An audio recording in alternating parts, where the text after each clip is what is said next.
இன்றைக்கி நம்ம இந்த வீடியோவில் பார்க்க போகிறது ப்ரெக்னென்சி டைமில் முக்கியமாக எடுத்துக்க வேண்டிய முருங்கைக்கீரைங்க.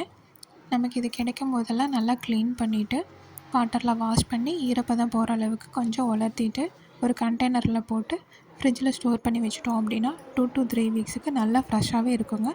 நமக்கு தேவைப்படுறப்ப நம்ம எடுத்து யூஸ் பண்ணிக்கலாம்.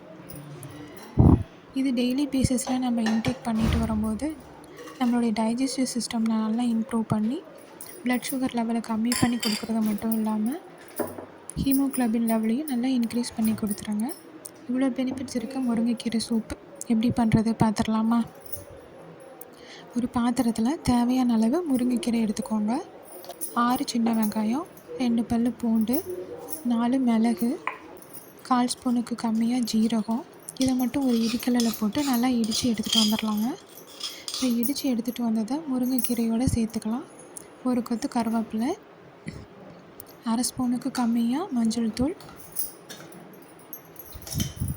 இது கூட 2 டம்ளர் தண்ணியை ஆட் பண்ணிக்கலாம். நல்லா கலக்கி விட்டுட்டு தட்டு வச்சு பாத்திரத்தை மூடி வச்சுருங்க.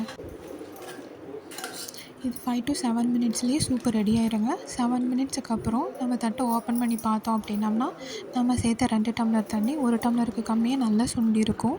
அதோட கீரையும் நல்லா வெந்திருக்கும். நம்ம இதை கையில் அழுத்தி பார்க்கும்போதே அது நமக்கு தெரிஞ்சிடும்.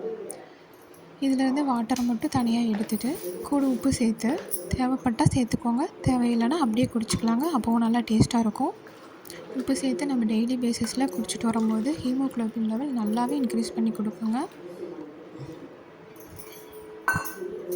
இது நான் டெய்லியும் குடித்தது, நீங்களும் ட்ரை பண்ணி பாருங்கள்.